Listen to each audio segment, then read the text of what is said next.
Hi all, welcome to YouTube channel Study Karnataka. This video is mainly on demand. ಬಹಳಷ್ಟು ಹುಡುಗರು message ಮಾಡಿ request ಮಾಡಿದ್ದಾರೆ, ಅದಕ್ಕಾಗಿ ಈ ವಿಡಿಯೋವನ್ನು ಮಾಡ್ತಾ ಇದ್ದೇನೆ. ಸ್ವಲ್ಪ ದಯಮಾಡಿ ಕ್ಲಿಯರ್ ಆಗಿ ವಿಡಿಯೋವನ್ನು ಕಂಪ್ಲೀಟ್ ಎಂಡ್ವರೆಗೆ ನೋಡಿ. ಎಂಡಿಗೆ ನಿಮಗೆ ಟೆಸ್ಟ್ ಸಿರೀಸ್ ಬಗ್ಗೆನೂ ಮಾಹಿತಿ ಕೊಟ್ಟಿದ್ದೇನೆ. ಈ ವಿಡಿಯೋ ಮಾಡುವ ಮೇನ್ ಉದ್ದೇಶವೇನೆಂದರೆ ಬ್ಯಾಕ್ವರ್ಡ್ ಕ್ಲಾಸ್ KPSC ನಡೆಸ್ತಕ್ಕಂಥ ಬ್ಯಾಕ್ವರ್ಡ್ ಕ್ಲಾಸ್ ವೆಲ್ಫೇರ್ ಆಫೀಸರ್ನ ಎಕ್ಸಾಮ್ ಪ್ಯಾಟರ್ನ್ ಯಾವ ರೀತಿ ಇದೆ ಮತ್ತು ಎಕ್ಸಾಕ್ಟಾಗಿ ಎಷ್ಟು ಮಾರ್ಕ್ಸ್ಗಳಿಗೆ ಎಕ್ಸಾಮ್ ನಡೆಯುತ್ತೆ ಮತ್ತು ಕ್ವಶನ್ಗಳು ಯಾವ ರೀತಿ ಇರ್ತವೆ, ಇದರ ಮೇಲೆ ಒಂಚೂರು ಕಂಪ್ಲೀಟ್ ಮಾಹಿತಿಯನ್ನು ನಿಮಗೆ ಕೊಡ್ಲಿಕ್ಕೆ ನಾನು ಟ್ರೈ ಮಾಡ್ತೀನಿ. ವಿಡಿಯೋನ ಸ್ಕಿಪ್ ಮಾಡಬೇಡಿ, ಕಂಪ್ಲೀಟಾಗಿ ನೋಡಿ, ಆಗ ಮಾತ್ರ ನಿಮಗೆ ಎಕ್ಸಾಕ್ಟ್ ಇನ್ಫಾರ್ಮೇಷನ್ ಸಿಗುತ್ತೆ. ಹಾಗೂ ಒಂಚೂರು ಟೆಸ್ಟ್ ಸಿರೀಸ್ ಬಗ್ಗೆ ನಾನು ನಿಮಗೆ ಹೇಳ್ತೀನಿ. ಯಾಕೆ ಟೆಸ್ಟ್ ಸಿರೀಸ್ ಲೇಟ್ ಆಗ್ತಾಯಿದೆ, ಇಷ್ಟು ದಿನ ಆದರೂ ಯಾಕೆ ನಾವು ಏನಾದರೂ ಟೆಸ್ಟ್ ಸಿರೀಸ್ ರಿಲೀಸ್ ಮಾಡಿಲ್ಲ, ಅದಕ್ಕೂ ಒಂಚೂರು ಕಾರಣಗಳಿವೆ, ಅದನ್ನು ನಾನು ನಿಮಗೆ ಹೇಳ್ತೀನಿ.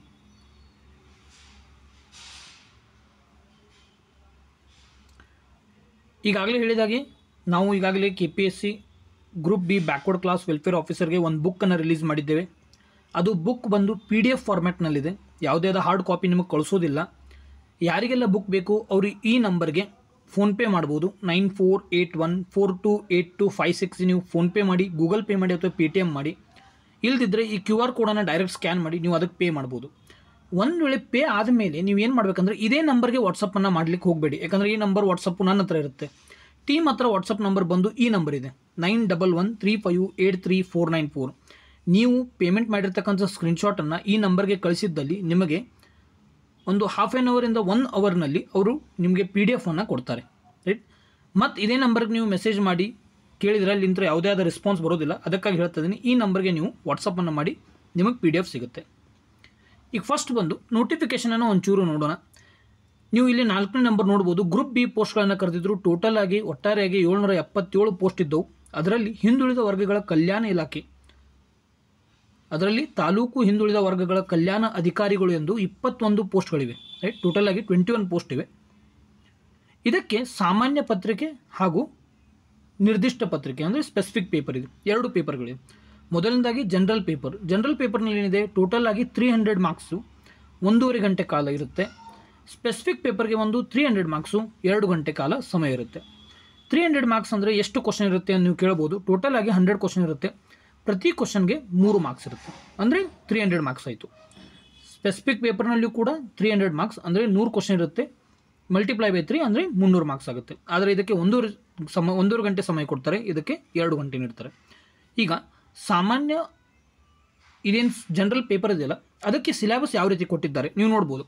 ನಾರ್ಮಲ್ KPSC ನಡೆಸ್ತಕ್ಕಂಥ ಎಕ್ಸಾಮಿನೇಷನ್ಗಿಂತ ಕಡಿಮೆ ಸಿಲೆಬಸ್ ಇದರಲ್ಲಿ ಕೊಟ್ಟಿದ್ದಾರೆ. ಅದಕ್ಕಾಗಿ ನಿಮಗೆ ಸ್ಪೆಸಿಫಿಕ್ ಪೇಪರು ಮತ್ತು GK ಪೇಪರ್ ಎರಡೂ ಓದೋದು ಈಸಿ ಆಗುತ್ತೆ. ಇಲ್ಲಿ ಕೊಟ್ಟಿದೆ ಅಂದರೆ ಮೊದಲನೇ ನೀವು ನೋಡ್ಬೋದು, ಪ್ರಚಲಿತ ವಿದ್ಯಮಾನಗಳು ಅಂದರೆ ಕರೆಂಟ್ ಅಫೇರ್ಸ್. ಈಗಾಗಲೇ ನಾವು ಕರೆಂಟ್ ಅಫೇರ್ಸ್ ವಿಡಿಯೋಗಳನ್ನು ಮಾಡ್ತಾ ಇದ್ದೀವಿ. 7 ಮಿನಿಟ್ದ ಕಂಪೈಲೇಷನ್ ಕೂಡ ಮಾಡ್ತಾ ಇದ್ದೀನಿ. ಅದರಲ್ಲಿ ಮೊದಲನೇ ವಿಡಿಯೋನ ನೋಡಿ ಬಿಟ್ಟಿದ್ದೇನೆ. ಯಾರೆಲ್ಲ ರಿಲೀಸ್ ಮಾಡಿರೋ ವಿಡಿಯೋ ನೋಡಿಲ್ಲ ಅವರು ಆ ವಿಡಿಯೋಗಳನ್ನು ನೋಡ್ಬೋದು. ಇನ್ನು ಉಳಿದ 3 ರಿಂದ 4 ವಿಡಿಯೋಗಳು ಬರುತ್ತೆ. ಆ ವಿಡಿಯೋಗಳು ನೀವು ಕಂಟಿನ್ಯೂ ಆಗಿ ನೋಡಿದ್ದಲ್ಲಿ ನಿಮ್ಮ total 7 month current affairs cover ಆಗುತ್ತೆ. ಈಗ ನಿಮಗೊಂದು ಸ್ಟ್ರಾಟಜಿ ಹೇಳ್ತೀನಿ ಯಾವ ರೀತಿ ಫಾಲೋ ಮಾಡಬೇಕಂತ. ಈ ಕರೆಂಟ್ ಅಫೇರ್ಸ್ ನಾವು ಏನು ಮಾಡಬೇಕು ಎಂದು ಭಾಳಷ್ಟು ಜನ ಕೇಳ್ತಾರೆ. ನಾವು ಒಂದು ಸಜೆಷನ್ ಕೊಡ್ತೀನಿ ನಿಮಗೆ. ರೀಸೆಂಟಾಗಿ ನಾನು ಒಂದು ಕರೆಂಟ್ ಅಫೇರ್ಸ್ ಓದಿದ್ದೆ. ಅದು ಸ್ಪರ್ಧಾ ಅರಿವು ಅವರ ಒಂದು 15 ತಿಂಗಳ ಕಂಪೈಲೇಷನ್ ಅನ್ನೋರು ಬಿಟ್ಟಿದ್ದಾರೆ. ಯಾರೆಲ್ಲ ಯಾವುದೇ ಆದ ಕಂಪೈಲೇಷನ್ ಆಗಲಿ, ಯಾವುದೇ ಆದ ಬುಕ್ಗಳನ್ನು, ಕರೆಂಟ್ ಅಫೇರ್ಸ್ ಮ್ಯಾಗ್ಝಿನ್ಗಳನ್ನು ಓದಿಲ್ಲ ಅಂದಿದ್ದಲ್ಲಿ ಈ ಸ್ಪರ್ಧಾ ಅರಿವು ಅವರ ಕನ್ನಡ ಹಾಗೂ ಇಂಗ್ಲೀಷ್ ಮಾಧ್ಯಮ ಎರಡೂದರಲ್ಲಿದೆ. ನೀವು ಅದನ್ನು ಬುಕ್ಕನ್ನು ತೊಗೋಬೋದು. ದಿನಕ್ಕೆ ಕೇವಲ 20 ರಿಂದ 25 ಪೇಜ್ಗಳನ್ನು ಓದಿ. ಹಾಗೆ ಮಾಡಿದ್ದಲ್ಲಿ 1 ತಿಂಗಳಿನಲ್ಲಿ ಕಂಪ್ಲೀಟ್ ಕರೆಂಟ್ ಅಫೇರ್ಸ್, 15 ತಿಂಗಳ ಕರೆಂಟ್ ಅಫೇರ್ಸ್, ನಿಮ್ಮ ಕಂಪ್ಲೀಟ್ ಕರೆಂಟ್ ಅಫೇರ್ಸು ಕವರ್ ಆಗುತ್ತೆ. ಇದು ಒಂದು ಆಪ್ಷನ್. ಇದು ಬಿಟ್ಟರೆ ನೀವೇನು ಮಾಡ್ಬೋದು ಅಂದರೆ ಸ್ಪರ್ಧಾ ವಿಜೇತ ಕರ್ನಾಟಕದಲ್ಲಿ ಕನ್ನಡದಲ್ಲಿ ಸ್ಪರ್ಧಾ ವಿಜೇತ ನೀವು ತೊಗೊಂಡ್ರೆ ಅದರಲ್ಲಿ ಕನ್ನಡ ಮಾಹಿತಿ ಕೂಡ ಇದೆ, ಇಂಗ್ಲೀಷ್ನಲ್ಲಿ ಕನ್ನಡ ಮಾಹಿತಿ ಹಾಗೂ ಕರ್ನಾಟಕದ ಕರೆಂಟ್ ಅಫೇರ್ಸ್ ಕೂಡ ಇರುತ್ತೆ. ಅದನ್ನು ನೀವು ಓದ್ಬೋದು. ಒಂದು ವೇಳೆ ನೀವು ಇಂಗ್ಲೀಷ್ ಮೀಡಿಯಮ್ದವರಾಗಿದ್ದಲ್ಲಿ ಯಾವುದೇ ಆದ ಒಂದು ಸ್ಟ್ಯಾಂಡರ್ಡ್ ಮ್ಯಾಗ್ಝಿನನ್ನು ತೊಗೊಳ್ಳಿ ಅಥವಾ GK ಟುಡೇ ತೊಗೊಳ್ಳಿ, ಅದರೊಂದಿಗೆ ಕರ್ನಾಟಕದ ಕರೆಂಟ್ ಅಫೇರ್ಸನ್ನು ನೀವೇ ಸ್ವತಃವಾಗಿ ಆ್ಯಡ್ ಮಾಡಬೇಕಾಗತ್ತೆ. ಅಂದಾಗ ಮಾತ್ರ ಕರ್ನಾಟಕ ರಿಲೇಟೆಡ್ ಕರೆಂಟ್ ಅಫೇರ್ಸು ನೀವು ಕವರ್ ಮಾಡ್ಬೋದು. ಇದು ಮೊದಲನೇದು. ನೆಕ್ಸ್ಟ್ ಬಂದು ಸಾಮಾನ್ಯ ವಿಜ್ಞಾನ. ಇದಕ್ಕೇನು ಓದಬೇಕು ನೀವು, 7, 8, 9 ತರಗತಿಯ ಬುಕ್ಗಳನ್ನು ಓದಿ ಅದರೊಂದಿಗೆ 10ನೇ ತರಗತಿ ಓದಬೇಕಾಗುತ್ತೆ. ಆದರೆ ಏನಾಗುತ್ತೆ, ಇಷ್ಟೆಲ್ಲ ಓದಬೇಕಂದ್ರೆ ನಿಮಗೆ ಟೈಮ್ ಭಾಳ ತೊಗುತ್ತೆ, ರೈಟ್. ಇಷ್ಟೆಲ್ಲ ಅಟ್ ಎ ಟೈಮ್ ನಿಮಗೆ ಓದಲಿಕ್ಕೆ ಆಗೋದಿಲ್ಲ. ಅದಕ್ಕೆ ನೀವೇನು ಮಾಡಬೇಕು, ಯಾವುದೇ ಆದ ಒಂದು ಮಾರ್ಕೆಟ್ನಲ್ಲಿ ಯಾವುದೋ ಒಂದು ಸ್ಟ್ಯಾಂಡರ್ಡ್ ಬುಕ್ ಇದೆ ಅದನ್ನು ತೊಗೊಳ್ಳಿ. KPSC ನಡೆಸ್ತಕ್ಕಂಥ ಗ್ರೂಪ್ ಸಿ ಎಕ್ಸಾಮಿನೇಷನಲ್ಲಿ ಬಂದಿರತಕ್ಕಂಥ ಸೈನ್ಸ್ ಕ್ವಶನ್ಗಳನ್ನು ತೊಗೊಳ್ಳಿ, ಅದನ್ನು ಸಾಲ್ವ್ ಮಾಡಿ. ಆಮೇಲೆ ಇತಿಹಾಸ ಮತ್ತು ಭೂಗೋಳಶಾಸ್ತ್ರ, ಭೂಗೋಳಶಾಸ್ತ್ರಕ್ಕೆ NCERT ಅಥವಾ 10ನೇ ಅಥವಾ 11ನೇ ಮತ್ತು 12ನೇ ಬುಕ್, ಈ ಟೋಟಲಾಗಿ 4 ಬುಕ್ ಇರುತ್ತೆ. ಆ ಬುಕ್ಗಳನ್ನು ಕವರ್ ಮಾಡಿ. ಒಂದು ವೇಳೆ ನಿಮಗೆ ಎಲ್ಲ ಕವರ್ ಮಾಡ್ಲಿಕ್ಕೆ ಆಗೋದಿಲ್ಲ, ಯಾಕಂದರೆ ಇವರು ನಿಮ್ಮ ಹತ್ರ ಸಮಯ ಕಡಿಮೆ ಇರುತ್ತೆ. ಅದಕ್ಕೆ ಏನು ಮಾಡಬೇಕು, ಒಂದು ಚಿಕ್ಕದಾದ ಸ್ಟ್ಯಾಂಡರ್ಡ್ ಬುಕ್ಕನ್ನು ತೊಗೊಳ್ಳಿ, ಸರ್ಫೇಸ್ ಲೆವೆಲಲ್ಲಿ ಓದಿ. ಯಾವುದೇ ಆದ ಡೆಪ್ತ್ ಇನ್ಫಾರ್ಮೇಷನ್ ನಿಮಗೆ ಬೇಕು ಎಂಬುದು ಅವಶ್ಯಕತೆ ಇಲ್ಲ. ಯಾಕಂದರೆ ಯಾವುದೇ ಆದ ಸಬ್ಜೆಕ್ಟ್ನಲ್ಲಿ ನೀವು ಎಕ್ಸ್ಪರ್ಟ್ ಆಗೋಕ್ಕೆ ಹೋಗ್ತಿಲ್ಲ, ರೈಟ್. ನಿಮಗೆ ಜಸ್ಟ್ ಎಕ್ಸಾಮಿನೇಷನನ್ನು ಪಾಸ್ ಮಾಡಬೇಕು. ಅದಕ್ಕಾಗಿ ಏನು ಮಾಡಬೇಕು, ಸಿಂಪಲ್ ಮ್ಯಾಲಿನ ಏನು ಮೇಲ್ಮೇಲೆ ಕೊಟ್ಟಿರ್ತಾರಲ್ಲ ಅದನ್ನು ಒಂಚೂರು ಗಮನ ಹರಿಸಿ ಎಕ್ಸಾಮಿನೇಷನ್ ಬಂದಿದ್ದಲ್ಲಿ ಅವ್ನು ತಪ್ಪು ಮಾಡಬಾರ್ದು. ಯಾವುದೇ ಸಿಂಗಲ್ ಲೈನ್ ಕ್ವಶನ್ಗಳು ನಿಮ್ಮಿಂದ ತಪ್ಪು ಆಗಲಿಲ್ಲ ಅಂದರೆ ನೀವು ಸೆಲೆಕ್ಷನ್ ಆಗೋದು ಗ್ಯಾರಂಟಿ ಆಗುತ್ತೆ. ಅದೇ ರೀತಿಯಾಗಿ ಈ ಎಲ್ಲ ಕೊಟ್ಟಿರ್ತಕ್ಕಂಥ ಸಿಲೆಬಸನ್ನು ಸರ್ಫೇಸ್ ಲೆವೆಲಲ್ಲಿ ಓದಿ. ಯಾವುದೇ ಆದ ಡೆಪ್ತ್ ಇನ್ಫಾರ್ಮೇಷನ್ ಬೇಕೆಂಬುದು ಅವಶ್ಯಕತೆ ಇಲ್ಲ. ಇಷ್ಟೇ ಹೇಳ್ತೀನಿ ನಿಮಗೆ.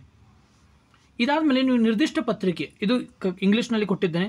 ಸ್ಪೆಸಿಫಿಕ್ ಅಂದರೆ ನಾರ್ಮಲ್ ಜನರಲ್ GK ಪೇಪರ್ಗೆ ಏನೇನಿದೆ ಅಂತ ಕರೆಂಟ್ ಅಫೇರ್ಸ್ ಇದೆ. General science, history and geography of Karnataka, history and geography of India, social science, general knowledge subjects related to general intellectual ability ಅಂದರೆ ಮೆಂಟಲ್ ಅಬಿಲಿಟಿ, ರೈಟ್. ಅಂದರೆ ಇಲ್ಲಿ ಪ್ರಾಬ್ಲಮ್ಗಳು, ರೀಸನಿಂಗು, ಈ ರೀತಿ ಸಮ್ಗಳು ಬರುತ್ತೆ. ನೆಕ್ಸ್ಟ್ ಡೈಲಿ ಕಾಂಪ್ರಿಹೆನ್ಷನ್ ಟಾಪಿಕ್ಸ್ ಅಂದರೆ ಇಂಗ್ಲೀಷ್ ಪ್ಯಾರಾ ಯಾವುದಾದ್ರೂ 1ರಿಂದ 2 ಪ್ಯಾರಾ ಕೊಟ್ಟಿರ್ತಾರೆ ನಿಮಗೆ ಎಕ್ಸಾಮಿನೇಷನಲ್ಲಿ. ಹಾಗೂ ಜನರಲ್ ಪ್ರಾಕ್ಟಿಕಲ್ ನಾಲೆಜ್ ಇರಬೇಕಂತ ಹೇಳ್ತಾರೆ. ಅಂದರೆ ಇದರಲ್ಲಿ ಯಾವುದೇ ಆದ ಮಿಸ್ಲೇನಿಯಸ್ ಕ್ವಶನ್ ಬಂದಿದ್ದಲ್ಲಿ ಅದು ಇದರಲ್ಲಿ ಕೊಡ್ತಾರೆ. Next specific paper. ಈ ಸಾಮಾನ್ಯ ಜನರಲ್ ಪೇಪರ್ಗೆ ನೀವು ಏನು ಮಾಡಬೇಕಂತ ನಿಮ್ಗೆ ಹೇಳಿದೆ. ಆದರೆ ಸ್ಪೆಸಿಫಿಕ್ ಪೇಪರ್ಗೆ ನೀವು ಏನು ಮಾಡಬೇಕು. ಸ್ಪೆಸಿಫಿಕ್ ಪೇಪರ್ಗೆ ಈಗಾಗಲೇ ನಮ್ಮ ಯೂಟ್ಯೂಬ್ ಚಾನಲಲ್ಲಿ ಸ್ಟಡಿ ಕರ್ನಾಟಕದ ಮೇಲೆ ಟೋಟಲ್ ಆಗಿ 19ರಿಂದ 20 ವಿಡಿಯೋಗಳನ್ನು ನಾವು ಅಪ್ಲೋಡ್ ಮಾಡಿದ್ದೇವೆ. ಇದರಲ್ಲಿ 14 ಟಾಪಿಕ್ಗಳು ಈಗಾಗಲೇ ಕವರ್ ಆಗಿದೆ. ಜಸ್ಟ್ ರಿಮೈನಿಂಗ್ 1 ಟಾಪಿಕ್ ಇದೆ, ಅದು ಹಾಸ್ಟೆಲ್ ಫೆಸಿಲಿಟಿ ಅಂತಿದೆ. ಅದನ್ನು ಮುಂಬರುವ ದಿನಗಳಲ್ಲಿ ಒಂದು ವಿಡಿಯೋನ ಅಪ್ಲೋಡ್ ಮಾಡ್ತೀನಿ. ಅದನ್ನು ಅಪ್ಲೋಡ್ ಮಾಡಿದರೆ ಟೋಟಲ್ ಕಂಪ್ಲೀಟ್ ಸಿಲೆಬಸ್ ಕವರ್ ಆಗುತ್ತೆ. ಈಗ ನೀವೇನು ಮಾಡಬೇಕು, ವಿಡಿಯೋಗಳನ್ನು ನೋಡಬೇಕು. ಒಂದು ವೇಳೆ ನೀವು ನೋಟ್ಸ್ ಮಾಡೋಕ್ಕೆ ಆದರೆ ಎಲ್ಲ ನೋಟ್ಸನ್ನು ಮಾಡ್ಕೊಳ್ಳಿ. ಯಾಕಂದರೆ ವಿಡಿಯೋ ಪೀರಿಯಡ್ ಕೂಡ ಚಿಕ್ಕದಿದೆ, ಕೇವಲ 15-20 ಮ್ಯಾಕ್ಸಿಮಮ್ ಆಗಿ 40 ನಿಮಿಷದ ವಿಡಿಯೋ ಇದೆ. ಆ 20 ವಿಡಿಯೋಗಳನ್ನು ನೋಡಿ ನೋಟ್ಸ್ ಮಾಡ್ಕೊಳ್ಳಿ. ಒಂದು ವೇಳೆ ನಿಮಗೆ ಎಲ್ಲ ನೋಟ್ಸ್ ಮಾಡಲಿಕ್ಕೆ ಆಗಲಿಲ್ಲ ಅಂದರೆ ಈ ನಂಬರ್ಗೆ ನೀವು ಫೋನ್ಪೇ ಮಾಡಿ, ನಾವು ರಿಲೀಸ್ ಮಾಡಿರ್ತಕ್ಕಂಥ ಬುಕ್ಕನ್ನು ಖರೀದಿ ಮಾಡಿ. ಆಗೇನಾಗುತ್ತೆ, ನೀವು ವಿಡಿಯೋ ನೋಡ್ತಾನೆ ಆ ಬುಕ್ಕನ್ನು ಕಂಪ್ಲೀಟಾಗಿ ನೀವು ರೀಡ್ ಮಾಡಿದ್ದಲ್ಲಿ ನಿಮ್ಗೆ ರಿವಿಷನ್ ಆಗುತ್ತೆ. ಅಂದರೆ ಟೋಟಲ್ ಆಗಿ 2 ಟೈಮ್ ಅಲ್ಲೇ ನಿಮಗೆ ಓದ್ದಂಗೆ ಆಗುತ್ತೆ. ಇದರೊಂದಿಗೆ ನೀವು ಏನು ಮಾಡಬೇಕಂದ್ರೆ, ಈಗ ನಾವು ಬುಕ್ಕನ್ನು ರಿಲೀಸ್ ಮಾಡಿದ್ದೀವಿ, ನಾವು ಒಪ್ಕೋತೀವಿ, ರೈಟ್. ಈಗ ಒಂದು ಹೇಳ್ತೀನಿ, ಕಾಂಪಿಟೇಟಿವ್ ಫೀಲ್ಡಲ್ಲಿ ಯಾವುದೇ ಆದ ವ್ಯಕ್ತಿ ಅಥವಾ ಯಾವುದೇ ಆದ ಇನ್ಸ್ಟಿಟ್ಯೂಷನು ಎಲ್ಲ 100ಕ್ಕೆ 100 ಕ್ವಶನು ನಮ್ಮ ಕೊಟ್ಟಿರ್ತಕ್ಕಂಥ ನೋಟ್ಸಿಂದ ಬರುತ್ತೆ ಅಂತ ಯಾರೂ ಗ್ಯಾರಂಟಿ ಕೊಡೋಕ್ಕಾಗೋದಿಲ್ಲ. ಕೊಟ್ಟಿರೋದು ಸುಳ್ಳಾಗಿರುತ್ತೆ. ಅಷ್ಟೇ ಹೇಳ್ತೀನಿ ನಿಮಗೆ. ಇವನ್ ಒಂದು ವೇಳೆ ನಾನೇ ಹೇಳಿದೆ ಅಂತ ಅಂದ್ಕೊಳ್ಳಿ, ನಮ್ಮ PDF ಇಂದ ಅಥವಾ ನಮ್ಮ ಬುಕ್ಕಿಂದನೇ 100ಕ್ಕೆ 100 ಕ್ವಶನ್ ಬರುತ್ತೆ ಅಂತ, ಅದು ಸುಳ್ಳು. ಇಷ್ಟೇ ಹೇಳ್ತೀನಿ ನಿಮಗೆ. ಯಾಕಂದರೆ ಕೊಟ್ಟಿರ್ತಕ್ಕಂಥ ಮಾಹಿತಿಯಲ್ಲಿ ನಿಮಗೆ ಮ್ಯಾಕ್ಸಿಮಮ್ ಆಗಿ 70 ಕ್ವಶನ್ಗಳು ಬರುತ್ತೆ. ಈ 70 ಕ್ವಶನ್ಗಳಲ್ಲಿ ನೀವು ಎಷ್ಟು ಕರೆಕ್ಟ್ ಮಾಡ್ತೀರಾ ಅಂದರೆ, ಎಷ್ಟೇ ಪರ್ಫೆಕ್ಷನಾಗಿ ಓದಿದ್ದಲ್ಲಿ 50 ಕ್ವಶನ್ಗಳನ್ನು ಕರೆಕ್ಟ್ ಮಾಡ್ತೀರಾ. ಈಗೇನು ಮಾಡಬೇಕು, ನೀವು ಸೆಲೆಕ್ಷನ್ ಆಗಬೇಕಾದ್ರೆ ಮೇಲಿಂದ 20 ಮಾರ್ಕ್ಸನ್ನು 20 ಕ್ವಶನ್ಗಳನ್ನು ನೀವು ಕರೆಕ್ಟ್ ಮಾಡಬೇಕು. ಅದು ಯಾವ ರೀತಿ ಆಗುತ್ತೆ ಅಂದರೆ, ನೀವು ಕರೆಂಟ್ ಅಫೇರ್ಸನ್ನು ಓದಬೇಕು. ಬ್ಯಾಕ್ವರ್ಡ್ ಕ್ಲಾಸ್ ರಿಲೇಟೆಡ್ ಕರೆಂಟ್ ಅಫೇರ್ಸನ್ನು ಓದಿ ಇದಕ್ಕೆ ಜಾಯಿನ್ ಮಾಡಿದ್ದಲ್ಲಿ ಟೋಟಲ್ ಆಗಿ 70 ಕ್ವಶನ್ಗಳು ನಿಮಗೆ ಕರೆಕ್ಟ್ ಆಗುತ್ತೆ. ಆಗ ನಿಮ್ಮ ಸೆಲೆಕ್ಷನ್ ಚಾನ್ಸು ತುಂಬಾ ಹೈ ಆಗಿರುತ್ತೆ, ರೈಟ್. ಮತ್ತೊಮ್ಮೆ ಹೇಳ್ತಾ ಇದ್ದೀನಿ, ಯಾವುದೇ ಆದ ಇನ್ಸ್ಟಿಟ್ಯೂಷನು 100ಕ್ಕೆ 100 ಕ್ವಶನ್ ನಾವು ನಿಮಗೆ ಪ್ರೊವೈಡ್ ಮಾಡ್ತೀವಿ ಆಗಿದ್ದಲ್ಲಿ ಅದು ಇಂಪಾಸಿಬಲ್ ಆಗುತ್ತೆ, ರೈಟ್. ಅವ್ರ ಮೇಲೆ ವಿಶ್ವಾಸ ಇಡೋಕ್ಕೆ ಹೋಗಬೇಡಿ. ಒಂದು ವೇಳೆ ನಾನೇ ಆ ರೀತಿ ಹೇಳಿದರೂ ಕೂಡ ನನ್ನ ಮೇಲೆ ವಿಶ್ವಾಸ ಇಡಬೇಡಿ. ಅಷ್ಟೇ ಹೇಳ್ತೀನಿ ನಾನು, ರೈಟ್. ನಿಮ್ಮಿಂತ್ರನೂ ಕೂಡ ಎಫರ್ಟ್ಸ್ ಇರಬೇಕು. ನಮ್ಮಿಂತ್ರ ನಾ ಎಷ್ಟು ಸಾಧ್ಯ ಇದೆ ಅಷ್ಟು ಎಫರ್ಟ್ಸ್ ಹಾಕಿ ನಿಮಗೆ ಹೇಳ್ತಾ ಇದ್ದೀವಿ. ದಯಮಾಡಿ ಕರೆಂಟ್ ಅಫೇರ್ಸನ್ನು ಆ್ಯಡ್ ಮಾಡ್ಕೊಳ್ಳಿ. ನೋಟ್ಸಲ್ಲಿ ಎಲ್ಲ ಮಾಹಿತಿ ಇರಲಿಕ್ಕೆ ಸಾಧ್ಯವಿಲ್ಲ, ಅದನ್ನೊಂದು ಹೇಳ್ತೀನಿ, ನಮಗೆ ಕ್ಲಿಯರಾಗಿ ಹೇಳ್ತೀನಿ. ಯಾಕಂದರೆ 120 ಪೇಜ್ಗಳಲ್ಲಿ ಟೋಟಲಾಗಿ 120 ಅಥವಾ 121 ಇಷ್ಟೇ ಪೇಜ್ಗಳಲ್ಲಿ ಕಂಪ್ಲೀಟ್ ಕೊಟ್ಟಿರ್ತಕ್ಕಂಥ ಸಿಲೆಬಸನ್ನು ನಾವು ನಿಮಗೆ ಕನ್ಸೈಸಾಗಿ ಪ್ರಿಸೈಸಾಗಿ ಕವರ್ ಮಾಡಿ ಕೊಟ್ಟಿದ್ದೇವೆ. ಅದರ ಅರ್ಥ ಎದಕ್ಕೆಂದರೆ, ನೀವು ಮಲ್ಟಿಪಲ್ ಟೈಮ್ ಅದನ್ನು ರಿವಿಷನ್ ಮಾಡಬೇಕು. ರಿವಿಷನ್ ಮಾಡಿದಾಗ ಮಾತ್ರ ಎಕ್ಸಾಮಿನೇಷನಲ್ಲಿ ನಿಮಗೆ ಪ್ರತಿಯೊಂದು ಕೊಟ್ಟಿರ್ತಕ್ಕಂಥ ಆಪ್ಷನ್ಗಳನ್ನು ಅನಲೈಸ್ ಮಾಡಿ ಆನ್ಸರ್ಗಳನ್ನು ಟಿಕ್ ಮಾಡಲಿಕ್ಕೆ ಹೆಲ್ಪ್ ಆಗುತ್ತೆ. ಯಾರಿಗೆಲ್ಲ ಬುಕ್ ಬೇಕು ಅವರು ಈ ನಂಬರ್ಗೆ ಫೋನ್ಪೇ ಮಾಡಿ ಅಥವಾ QR ಫೋನ್ಪೇ ಮಾಡಿ. ಎಷ್ಟು ರೂಪಾಯಿ ಇದೆ ಅಂದರೆ 99 ರೂಪಾಯಿ ಮಾತ್ರ, ರೈಟ್. 99 ರೂಪಾಯಿ ಇದೆ. ನೀವು ಫೋನ್ಪೇ ಮಾಡಿದ ಸ್ಕ್ರೀನ್ಶಾಟನ್ನು ಈ ನಂಬರ್ಗೆ ಕಳಿಸ್ಕೊಡಿ, ನಿಮಗೆ PDF ಸಿಗಲಾಗುವುದು. ಈಗ ಟೆಸ್ಟ್ ಸೀರೀಸ್ ಬಗ್ಗೆ ಒಂಚೂರು ಮಾಹಿತಿ ಹೇಗೆ ಕೊಡ್ತೀನಿ. ಟೆಸ್ಟ್ ಸೀರೀಸ್ ಯಾಕೆ ಲೇಟ್ ಆಗ್ತಾ ಇದೆ ನಾನು ಹೇಳ್ತೀನಿ ನೋಡಿ. ಟೆಸ್ಟ್ ಸೀರೀಸ್ ಲೇಟ್ ಆಗಲಿಕ್ಕೆ ಮೊದಲನೇ ಕಾರಣ ಏನಂದರೆ, ನಾವು KPSC ಯಾವ ರೀತಿ ಸ್ಟ್ಯಾಂಡರ್ಡ್ ಕ್ವಶನ್ಗಳನ್ನು ಕೇಳುತ್ತೆ ಆ ಸ್ಟ್ಯಾಂಡರ್ಡ್ ಕ್ವಶನ್ಗಳನ್ನು ಸೆಟ್ ಮಾಡಬೇಕಾಗುತ್ತೆ. ಈಗ 15 sectional test, right. 15 sectional test ಅಂದರೆ ಯಾವ್ಯಾವ ಟಾಪಿಕ್ ಇದೆ ಆ ಟಾಪಿಕ್ ಮೇಲೆ 15 ಟೆಸ್ಟ್ಗಳನ್ನು ಸೆಟ್ ಮಾಡಬೇಕು. ಪ್ರತಿಯೊಂದು ಟೆಸ್ಟ್ಗಳಲ್ಲಿ ಪ್ರತಿ 15 ಟೆಸ್ಟ್ಗಳಲ್ಲಿ 30ರಿಂದ 35 ಕ್ವಶನ್ಗಳನ್ನು ನಾವು ಆ್ಯಡ್ ಮಾಡ್ತಾ ಇದ್ದೀವಿ, ರೈಟ್. ಈ 30ರಿಂದ 35 ಕ್ವಶನ್ಗಳು ಯಾವ ರೀತಿ ಇರಬೇಕಂದ್ರೆ, ನೀವು ಓದಿರತಕ್ಕಂಥ ಪ್ರತಿಯೊಂದು ಮಾಹಿತಿ ನಿಮಗೆ ರಿವಿಷನ್ ಆಗಬೇಕು. ಆ ರೀತಿಯಾದ ಕ್ವಶನ್ಗಳನ್ನು ತೆಗಿಲಿಕ್ಕೆ ಟೈಮ್ ತಗೋತೆ, ರೈಟ್. ಯಾಕಂದರೆ ನಿಮಗೆ ಯಾವ ಸಿಗುತ್ತೆ ಅವ ಸಿಂಗಲ್ ಲೈನ್ ಕ್ವಶನನ್ನು ನಾವು ಕೇಳಲಿಕ್ಕೆ ಬರೋದಿಲ್ಲ, ರೈಟ್. ನಿಮಗೆ ಹೆಲ್ಪ್ ಆಗಬೇಕು ಅನ್ನೋ ಒಂದೇ ಒಂದು ಉದ್ದೇಶದಿಂದ ನಾವು ಕಂಪ್ಲೀಟ್ ಟೈಮ್ ತೊಗೊಂಡು ಈ 30ರಿಂದ 35 ಕ್ವಶನ್ಗಳನ್ನು ಸೆಟ್ ಮಾಡ್ತಾಯಿದ್ವಿ. ಇನ್ನು ಉಳಿದಿದ್ದು 2 ಟೆಸ್ಟ್ ಬರುತ್ತೆ, ಅದು ಫುಲ್ ಲೆಂತ್ ಆಗಿರುತ್ತೆ. ಪ್ರತಿ ಒಂದು ಟೆಸ್ಟ್ನಲ್ಲಿ 100 ಕ್ವಶನ್ಗಳಿರುತ್ತೆ, ರೈಟ್. ಈ ಕ್ವಶನ್ಗಳನ್ನು ಸೆಟ್ ಮಾಡಲಿಕ್ಕೆ ಲಿಟ್ರಲಿ ಹೇಳ್ತೀನಿ, ಪ್ರತಿ 1ರಿಂದ 2 ಕ್ವಶನ್ ಸೆಟ್ ಮಾಡಲಿಕ್ಕೆ ಸುಮಾರು 20ರಿಂದ 25 ನಿಮಿಷ ಹೋಗುತ್ತೆ, ರೈಟ್. 20ರಿಂದ 25 ನಿಮಿಷ ಕೇವಲ 2 ಕ್ವಶನ್ ಸೆಟ್ ಮಾಡಲಿಕ್ಕೆ ಹೋಗುತ್ತೆ. ಯಾಕಂದರೆ ಆಪ್ಷನ್ಗಳು ಕೂಡ ನಿಮಗೆ ಕನ್ಫ್ಯೂಸ್ ಆಗಬೇಕು, ಆ ರೀತಿ ನಾವು ಇಡಬೇಕಾಗುತ್ತೆ. ನೀವು ಎಲಿಮಿನೇಟ್ ಮಾಡತಕ್ಕಂಥ ಆಪ್ಷನ್ಗಳು ಇಡಬೇಕಾಗುತ್ತೆ. KPSC ಯಾವ ಮಾದರಿಯಲ್ಲಿ ಕ್ವಶನ್ಗಳನ್ನು ಕೇಳುತ್ತೆ ಅದನ್ನು ನಾವು ಇಡಬೇಕಾಗುತ್ತೆ. 10 ಟಫ್ ಆಗಿರಬೇಕು, 10 ಮೀಡಿಯಮ್ ಕ್ವಶನ್ ಇರಬೇಕು, 10 ಸಿವಿಯರ್ ಟಫ್ ಆಗಿರಬೇಕು. ಈ ರೀತಿಯಾದ ಕ್ವಶನ್ಗಳನ್ನು ಸೆಟ್ ಮಾಡಲಿಕ್ಕೆ ಟೈಮ್ ತಗೊಳುತ್ತೆ. ಅದಕ್ಕಾಗಿ ಟೆಸ್ಟ್ ಸೀರೀಸ್ ಒಂಚೂರು ಲೇಟ್ ಆಗ್ತಾಯಿದೆ. ಟೆಸ್ಟ್ ಸೀರೀಸ್ ಬಗ್ಗೆ ಒಂಚೂರು ಮಾಹಿತಿ.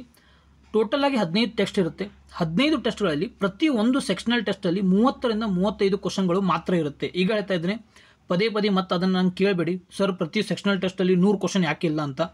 ಸಿಂಪಲ್ಲಾಗಿ ಹೇಳ್ತೀನಿ, ಯಾವುದೇ ಆದ ಟಾಪಿಕ್ಕು KPSC ಏನು ಸ್ಪೆಸಿಫಿಕ್ ಪೇಪರ್ ಕೊಟ್ಟಿದೆ ಅದರಲ್ಲಿನ ಯಾವುದೇ ಆದ ಟಾಪಿಕ್ನಲ್ಲಿ ನೀವು 100 ಕ್ವಶನ್ಗಳನ್ನು ಫ್ರೇಮ್ ಮಾಡಲಿಕ್ಕೆ ಅಷ್ಟು ದೊಡ್ಡ ಟಾಪಿಕ್ ಇಲ್ಲ. ಅದು ನಾವು ಅದನ್ನೇ ವಿಚಾರ ಮಾಡಿ ಕೇವಲ ಪ್ರತಿ ಒಂದು ಸೆಕ್ಷನಲ್ ಟೆಸ್ಟ್ನಲ್ಲಿ 30ರಿಂದ 35 ಕ್ವಶನ್ಗಳು ಮಾತ್ರ ಇರುತ್ತೆ. ಮತ್ತೆ ಹೇಳ್ತಾ ಇದ್ದೀನಿ, ಸ್ಟ್ರೆಸ್ ಮಾಡಿ ಹೇಳ್ತಾ ಇದ್ದೀನಿ, ಪದೇ ಪದೇ ಈ ಕ್ವಶನನ್ನು ಮತ್ತೆ ನನಗೆ ಕೇಳಬೇಡಿ. 15 ಟೆಸ್ಟ್ಗಳಲ್ಲಿ ಎಷ್ಟು ಕ್ವಶನ್ ಇರುತ್ತೆ ಅಂದರೆ ಪ್ರತಿ ಟೆಸ್ಟಿನಲ್ಲಿ 30ರಿಂದ 35 ಕ್ವಶನ್ಗಳು ಪ್ರತಿ ಸೆಕ್ಷನಲ್ ಟೆಸ್ಟ್ ಇರುತ್ತೆ. ಹಾಗೆ ಎಷ್ಟಿರುತ್ತೆ, ಟೋಟಲಾಗಿ 15 ಸೆಕ್ಷನಲ್ ಟೆಸ್ಟ್ ಇರುತ್ತೆ. ಇದಾದ ಮೇಲೆ 2 ಫುಲ್ ಲೆಂತ್ ಟೆಸ್ಟ್ ಇರುತ್ತೆ. ಪ್ರತಿ ಒಂದು ಟೆಸ್ಟ್ನಲ್ಲಿ 100 ಪ್ರಶ್ನೆಗಳಿರುತ್ತೆ. ಅಂದರೆ ಇಲ್ಲಿ ನಿಮಗೆ 200 ಪ್ರಶ್ನೆಗಳು ಸಿಕ್ಕಂಗಾಗುತ್ತೆ, ರೈಟ್. ಇವು 2 ಮತ್ತು ಇವು 15, ಟೋಟಲಾಗಿ 17 ಟೆಸ್ಟಿಗೆ ನಾವು ಅಮೌಂಟನ್ನು 299 ರೂಪಾಯಿ ಇಟ್ಟಿದ್ದೇವೆ. ಟೆಸ್ಟ್ ಸೀರೀಸ್ಗಳು ಲೇಟ್ ಆಗ್ತಾ ಇದೆ. ನಾನು ನಿಮಗೆ ಈಗಾಗಲೇ ರೀಸನ್ ಹೇಳಿದ್ದೇನೆ. ಯಾಕಂದರೆ ಅದು ಸ್ವಲ್ಪ ಫಾರ್ಮ್ ಮಾಡಲಿಕ್ಕೆ, ಕ್ವಶನ್ಗಳನ್ನು ರಚನೆ ಮಾಡಲಿಕ್ಕೆ ಟೈಮ್ ತೊಗೊಳುತ್ತೆ. KPSC ಸ್ಟ್ಯಾಂಡರ್ಡ್ನಲ್ಲಿನೇ ನಾವು ರಚನೆ ಮಾಡಬೇಕಾಗುತ್ತೆ.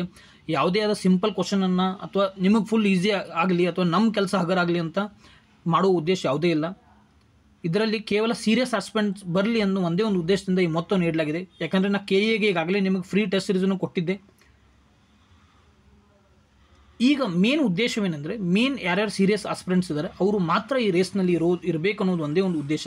ಅದಕ್ಕಾಗಿ ಬುಕ್ ಮತ್ತು ಇದಕ್ಕೆ ಪ್ರೈಸ್ ನೀಡಲಾಗಿದೆ ಮತ್ತು ಮಿನಿಮಮ್ ಪ್ರೈಸ್ ಇಟ್ಟಿದ್ದೇವೆ. ಯಾವುದೇ ಆದ ಕಾಸ್ಟ್ಲಿ ಪ್ರೈಸ್ ಅಂತ ನಾವು ಇಟ್ಟಿಲ್ಲ. ಹೀಗಾಗಿ ನಾವು ಟೆಸ್ಟ್ ಸೀರೀಸನ್ನು ಸೆಟ್ ಮಾಡ್ತಾ ಇದ್ದೇವೆ. ಈಗ ನಾನು ನಿಮಗೆ ಹೇಳ್ತೀನಿ ಎಷ್ಟು ದಿನ ಆಗ್ಬೋದು ಅಂದರೆ 15ರಿಂದ 18 ದಿನಗಳಾದ ಮೇಲೆ ನಾವು ನಿಮಗೆ ಟೆಸ್ಟ್ ಸೀರೀಸನ್ನು ಪ್ರೊವೈಡ್ ಮಾಡ್ತೀವಿ. ಈಗಾಗಲೇ ಹೇಳಿದ ಹಾಗೆ ಕ್ವಶನ್ಗಳನ್ನು ತೆಗೆಯೋಕ್ಕೆ ಲೇಟ್ ಆಗುತ್ತೆ, ಹೀಗಾಗಿ ಟೈಮ್ ತೊಗೊಳುತ್ತೆ. ದಯಮಾಡಿ ಅರ್ಥ ಮಾಡ್ಕೊಳ್ಳಿ. ಮತ್ತೊಂದು ಹೇಳ್ತೀನಿ, ಯಾರೂ ಪೇಮೆಂಟನ್ನು ಮಾಡಲಿಕ್ಕೆ ಹೋಗಬೇಡಿ. ನನಗೆ ಕೇಳಿದೆ ಅಥವಾ ಮೆಸೇಜ್ ಗ್ರೂಪ್ ಟೀಮಿಗೆ ಕೇಳಿದೆ, ಗ್ರೂಪ್ನಲ್ಲಿ ಯಾವುದೇ ಆದ ಒಂದು ವಾಟ್ಸಪ್ನಲ್ಲಿ ಮೆಸೇಜ್ ಮಾಡದೆ ಯಾರೂ ಪೇಮೆಂಟ್ ಮಾಡಲಿಕ್ಕೆ ಹೋಗಬೇಡಿ. ಟೆಸ್ಟ್ ಸೀರೀಸ್ ಕ್ರಿಯೇಟ್ ಆದಮೇಲೆ ನಾವೇ ಒಂದು ಯೂಟ್ಯೂಬ್ನಲ್ಲಿ ವಿಡಿಯೋ ಅಪ್ಲೋಡ್ ಮಾಡ್ತೀವಿ ಅಥವಾ ಟೆಲಿಗ್ರಾಮ್ ಗ್ರೂಪಲ್ಲಿ ಅನೌನ್ಸ್ ಮಾಡ್ತೀವಿ. ಅದಾದಮೇಲೆ ಪೇಮೆಂಟ್ ಮಾಡಿ ನಿಮಗೆ ಟೆಸ್ಟ್ ಲಿಂಕ್ಗಳನ್ನು ಕಳಿಸ್ಕೊಡ್ಲಾಗುವುದು. ಅಲ್ಲಿವರೆಗೆ ದಯಮಾಡಿ ಯಾರೂ ಪೇಮೆಂಟ್ ಮಾಡಲಿಕ್ಕೆ ಹೋಗಬೇಡಿ. ಚೆನ್ನಾಗಿ ಓದ್ಕೊಳ್ಳಿ. Study well. All the best for your examination. ಯಾರೆಲ್ಲ ಚಾನಲ್ಗೆ ಹೊಸದಾಗಿದ್ದೀರಾ ಸಬ್ಸ್ಕ್ರೈಬ್ ಮಾಡ್ಕೊಳ್ಳಿ. ಟೆಲಿಗ್ರಾಮ್ ಚಾನಲ್ನ ಜಾಯಿನ್ ಮಾಡಿಲ್ಲ ಅಂದರೆ ಈ ವಿಡಿಯೋದ ಡಿಸ್ಕ್ರಿಪ್ಷನಲ್ಲಿ ಲಿಂಕನ್ನು ಕೊಟ್ಟಿರ್ತೇವೆ, ಆ ಚಾನಲನ್ನು ಜಾಯಿನ್ ಮಾಡ್ಕೊಳ್ಳಿ ಹಾಗೂ ನಿಮ್ಮ ಫ್ರೆಂಡ್ಸ್ ಜೊತೆಗೆ ಶೇರ್ ಮಾಡ್ಕೊಳ್ಳಿ. Thanks for watching video. Have a nice day. Bye.